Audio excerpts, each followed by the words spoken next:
Hello everyone, our today's topic is biogas. We are going to learn about the biogas, what is biogas and the biogas plant. तो इस topic में हम इस biogas plant के बारे में पढ़ने वाले, बायोगैस के बारे में पढ़ने वाले हैं और जहाँ तक मुझे पता है लोअर स्टैंडर्ड में आप बायोगैस प्लांट्स और बायोगैस के बारे में पढ़ चुके हैं। यहाँ थोड़ा डिटेल में दिया गया है। चलो देखते हैं बायोगैस क्या होता है। What is biogas? Biogas is a mixture of gases produced by the microbial activity and which may be used as a fuel. Biogas का नाम बायोगैस क्यों है? बायो एंड द गैस, ये एक ऐसा गैस है जो फ्यूल की तरह यूज किया जा सकता है और ये बायोलॉजिकली प्रोड्यूस होता है। कौन करता है इसको प्रोड्यूस? माइक्रोब्स। इस रीजन से इसके नाम के आगे बायो लगाया गया है। Containing predominantly methane. बायोगैस के अंदर जो मेजर कंपोनेंट होता है वो मीथेन गैस होता है और इस गैस को फ्यूल के फॉर्म में यूज किया जा सकता है। Certain bacteria which grow anaerobically on cellulosic material produce large amount of methane along with CO2 and H2। कुछ बैक्टीरिया ऐसे हैं जो एनएरोबिकली मतलब कि ऑक्सीजन की एब्सेंट में ग्रो होते हैं। किसके ऊपर? सेल्यूलोज के ऊपर। और ये सेल्यूलोज को कन्वर्ट कर देते हैं डाइजेस्ट करने के बाद मीथेन, CO2 एंड हाइड्रोजन में, जिससे फॉर्म होता है बायोगैस। कौन है ऐसे बैक्टीरिया? कौन से बैक्टीरिया बायोगैस फॉर्म करते हैं? This bacteria are collectively called methanogens and one such common bacterium is methanobacterium. ये सारे बैक्टीरिया जो बायोगैस फॉर्म करते हैं उनको कहा जाता है मिथेनोजेंस। और इस मिथेनोजेंस बैक्टीरिया के पूरे ग्रुप में एक कॉमन बैक्टीरिया है जो बायोगैस प्रोडक्शन के साथ जुड़ा है, उसका नाम है Methanobacterium. Biogas and the bacteria ये करते क्या है, कहाँ पाए जाते हैं, किस तरीके से बायोगैस बनाते हैं? This bacteria are commonly found in the anaerobic sludge during sewage treatment. एक तो ये सीवेज ट्रीटमेंट की एनएरोबिक स्लज में पाए जाते हैं जो हमने सीवेज ट्रीटमेंट में पढ़ा। This bacteria are also present in the rumen of cattles. Rumen का मतलब होता है स्टमक का एक पार्ट।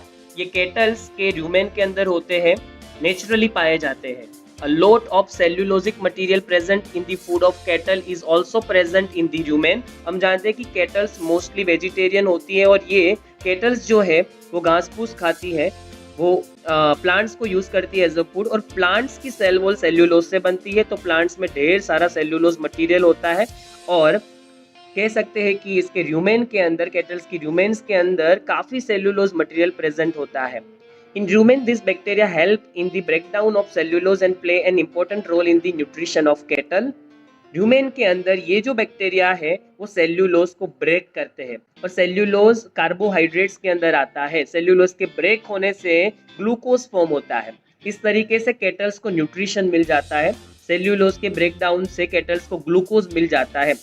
ये सेल्यूलोज सिर्फ और सिर्फ कैटल्स इसीलिए डाइजेस्ट कर पाती है क्योंकि उनके अंदर मिथेनोजेनिक बैक्टीरिया है जो बायोगैस प्रोड्यूस करते हैं। ये बैक्टीरिया सेल्यूलोज के ब्रेकडाउन से जुड़े हुए हैं। हम लोग सेल्यूलोज को डाइजेस्ट नहीं कर सकते क्योंकि ये बैक्टीरिया हमारे स्टमक में प्रेजेंट नहीं होते। The excreta of cattle commonly called गोबर और डंग is rich in this bacteria. इनके रूमेन से ये बैक्टीरिया अनडाइजेस्टेड फूड के साथ साथ ही बॉडी के बाहर आ जाते हैं और काउ डंग में ऐसे ढेर सारे बैक्टीरिया प्रेजेंट होंगे। Dung can be used for generation of biogas commonly called gobar gas.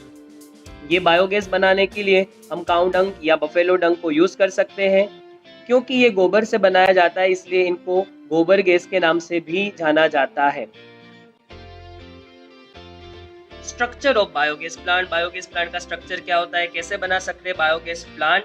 तो चलिए देखते हैं। आपको फिगर दिख रही है बायोगैस प्लांट की। The biogas plant consist of a concrete tank 10 to 15 feet deep in which bio waste are collected and a slurry of dung is spread.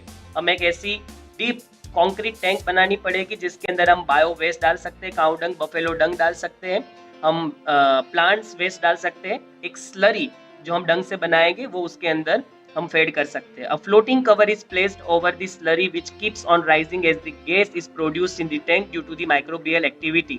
जैसे ही ये मटेरियल को माइक्रोब्स डाइजेस्ट करेंगे तो उसमें से बनेगा बायोगैस और वो बायोगैस फ्लोटिंग कवर को ऊपर की तरफ बनाए रखेगा।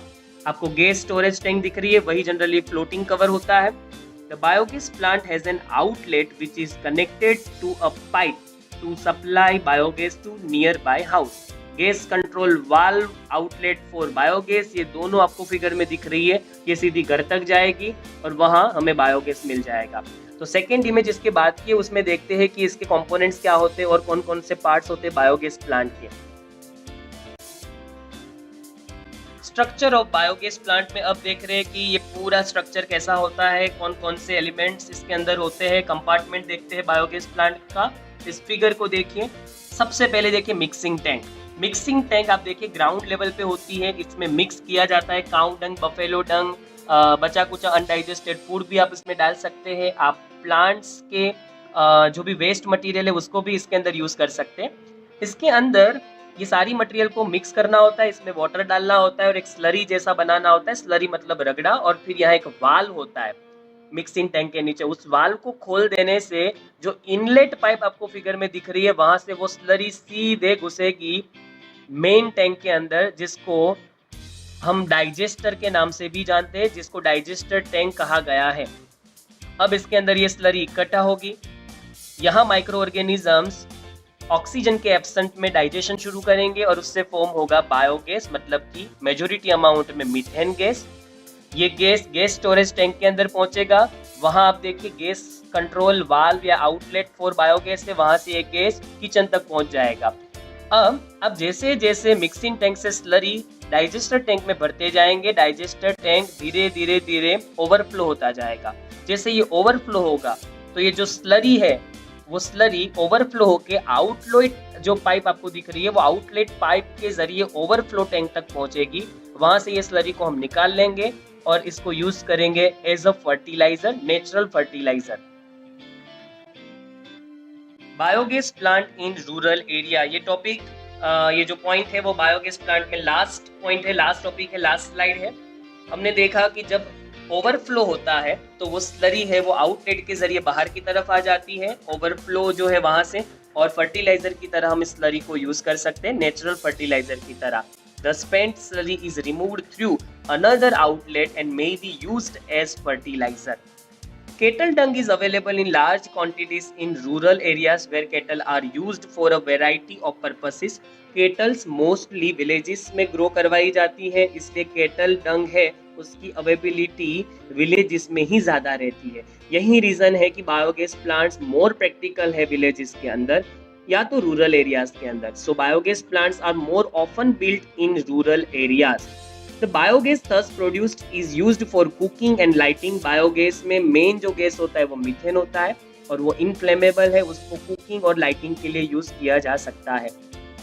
The technology of biogas production was developed in India mainly due to the efforts of Indian Agricultural Research Institute, जिसको शॉर्ट फॉर्म में IARI के नाम से भी जाना जाता है, and khadi and village industries commission KVIC। ये दोनों जो ऑर्गेनाइजेशन है वो बायोगैस प्रोडक्शंस की जो ये डेवलपमेंट है, जो ये प्लांट है उसके साथ जुड़े हुए हैं। ये ट्राई करते रहते हैं कि ज़्यादा से ज़्यादा बायोगैस प्लांट विलेजेस के अंदर इंस्टॉल हो। इसके अवेयरनेस का काम विलेज पीपल के अंदर, विलेजेस के अंदर ये अवेयरनेस का काम भी करते हैं। तो ये ऑर्गेनाइजेशन है जिनकी वजह से, जिनके एफर्ट्स की वजह से आज इंडिया के जो भी विलेजेस है उनके अंदर बायोगैस प्लांट हमें दिख रहे वो इंस्टॉल हो पाए।